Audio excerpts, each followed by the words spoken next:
In recent years, one figure in the world of children's entertainment has skyrocketed in popularity, Miss Rachel. Her YouTube channel, Songs for Littles, has become a staple in many households, especially among parents looking for educational content for their young children. With her high-energy personality, catchy songs, and colorful visuals, she's managed to corner the market on toddler education in a way that is engaging and, let's face it, often borderline hypnotic. But of course, the more popular someone gets, the more scrutiny they attract, and Miss Rachel is no exception. What started as a well-loved channel has now turned into a battleground over issues ranging from LGBTQ+ inclusion, screen time, and developmental concerns, all the way to controversies surrounding her co-host, Jules, and her collaboration with transgender activist Dylan Mulvaney. So let's dive into why Miss Rachel has become the center of so much debate and why some parents are not exactly singing her praises. Happy Pride to all of our wonderful families and friends. This month and every month I celebrate you. I'm so glad you're here. I'm so glad you're exactly who you are. To those who are going to comment they can't watch the show anymore because of the support, no worries and much love your way. God bless. I am not chasing fame or views. I'm standing strong in love. Criticism 1. Pushing the LGBTQ+ and transgender agenda. It's no surprise that Miss Rachel's content has attracted criticism for promoting LGBTQ+ issues, especially when she's openly talked about fostering inclusivity. She's not just about teaching kids their ABCs, she's also about teaching them to embrace kindness and respect for all people, regardless of their gender identity. And that's where things get dicey for some parents. Her recent collaboration with transgender activist Dylan Mulvaney was a turning point. Mulvaney, known for their viral Days of Girlhood TikTok series, was invited to appear on Songs for Littles, and the backlash was swift. I am so glad you asked. I will make it make perfect sense. By no means should anyone be speaking to children about sex in any kind of way. Kids don't need to know about your sexual preference. Kids don't need to know about your sexual identity. And don't think for a second that the LGBTQ don't have an agenda, because I have someone here from that community and they're going to tell you their plan right now. Watch this. You think that we'll corrupt your kids if our agenda goes unchecked? Funny, just this once, you're correct. We'll convert your children. Happens bit by bit, quietly and subtly, and you will barely notice it. There's certainly an agenda that's being pushed toward children, and to say that there's not, you'd be lying. And yeah, parents don't want this 27-year-old man who thinks he's a little girl. Parents accused Miss Rachel of indoctrinating their children with ideas about gender fluidity and transgender issues. How dare she introduce a trans person to their preschooler? Some parents fumed, claiming that their kids were too young to understand or even be exposed to such complex topics.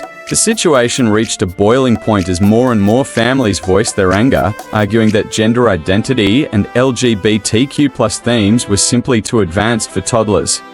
If a heterosexual man had dressed up like a 6-year-old child and was cosplaying that child, trying to speak like that child, trying to embody being a 6-year-old child, people would say that that was inappropriate and unusual.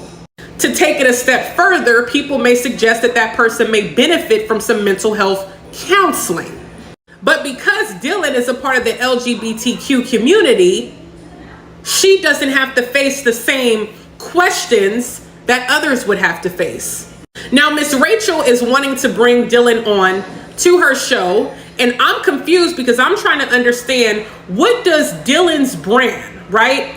She had a whole series of her transitioning from a man to a girl, not a woman, but a girl, a little girl, right? Okay.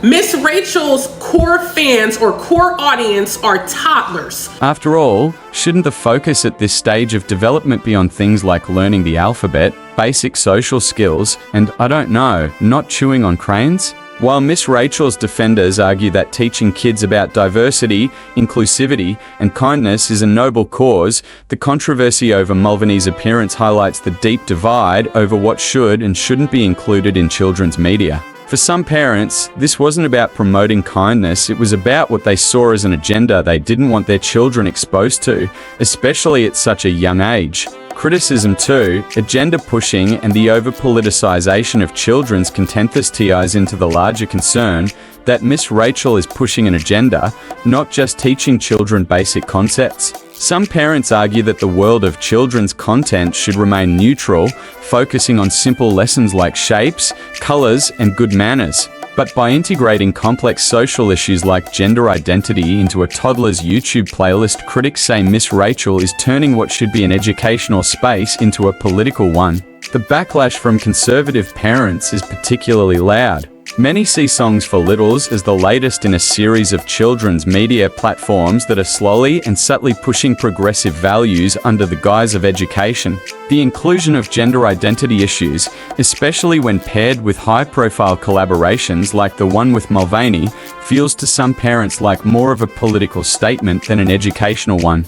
And here's the thing, introducing concepts like gender diversity and non-binary identities isn't inherently bad. In fact, many educators and experts say that teaching kids about inclusivity from a young age helps foster empathy and tolerance. The problem, according to her critics, is that these messages are often tied to adult social and political issues that many parents would prefer to introduce when their children are older and can better understand the complexities involved. To some, it feels like Miss Rachel is teaching them a worldview rather than basic life skills.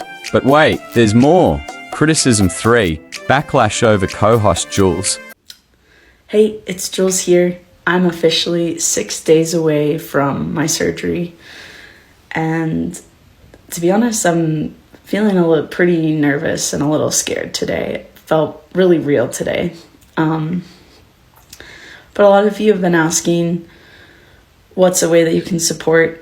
And there's a few ways that I've been thinking of. One is financially. If you want to join my Patreon, I've been sharing exclusive videos and blog posts about my life, and even have like a pen pal program on there. That's one way that you can support. Another way to support is just keeping me in your thoughts and prayers, good vibes, whatever resonates for you on the 21st, because that'll be my surgery date.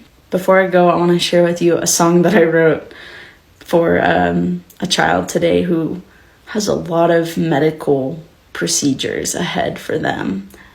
And I just kind of tapped into my own feels today and wrote this song about, being scared and brave at the same time. So I hope y'all like it.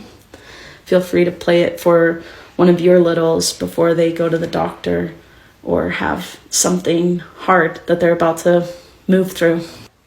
It's not just Miss Rachel who's at the center of the storm. Her co-host, Jules, has also become a lightning rod for criticism. Jules, who appears regularly in the Songs for Littles videos, has sparked controversy due to their gender identity and perceived non-conformity to traditional gender roles. Jules is often seen wearing clothing and makeup that some parents find too much for a children's educational show. While Miss Rachel has received praise for being an ally to the LGBTQ+ community, the inclusion of Jules, who, as far as many parents can tell, represents a non-binary or gender-fluid identity, has furthered the accusations of agenda pushing. For many parents, seeing a non-binary person as a regular fixture in a children's show feels like the last straw in a growing trend of woke content. They argue that introducing young children to people who don't fit into traditional gender roles is too much too soon. To some, this is an example of media that's too inclusive, pushing values of non-binary and gender-fluid identities into spaces where children should just be focused on learning simple life skills. But here's the thing, if you watch Songs for Littles, it's clear that Jules is there to help teach children just like Miss Rachel. But the way they present themselves visually and the way they've been embraced by Miss Rachel's channel has made some parents uncomfortable. For some, it's a challenge to see someone with a non-traditional gender identity in a role meant to teach young children, especially when that representation doesn't fit with the family's values. While others defend Jules' presence, stating that the show is promoting acceptance and inclusion in a way that reflects the diversity of the real world, the critics see this as an intentional move to normalize non-binary identities in a space where, frankly, they don't think it belongs. There's an argument to be made that inclusion of all identities in media is important, but at what age is it appropriate to introduce these concepts? And are parents being given enough choice in the matter? Criticism for developmental delays, screen time, and autism misdiagnosis move on to a completely different but equally serious criticism, developmental delays and the impact of screen time. While Miss Rachel's videos are undeniably engaging and educational, there's growing concern over the impact of all this screen time on young children, especially those under 3. Research shows that excessive screen time can lead to developmental delays, speech delays, social difficulties, and motor skills problems. For some parents, the concern is not just about the content, but about how it affects the way children interact with the world around them. Children who are glued to a screen are not engaging in face-to-face interactions, and this lack of social and emotional learning can have a serious impact on their development. In fact, some experts have warned that children who spend too much time watching fast-paced videos like Miss Rachel's may start showing behaviors that resemble autism. For example, some parents have reported that their children begin exhibiting signs of autism such as social withdrawal, difficulty with speech, and a tendency to repeat actions after extended exposure to fast-moving media. But these behaviors may not necessarily be the result of autism, they could simply be the result of overstimulation. Kids who are bombarded with rapid-fire visuals and non-stop singing can sometimes appear withdrawn or unable to engage with others in a meaningful way. And unfortunately, some of these children get misdiagnosed with autism because their behavior is being misinterpreted.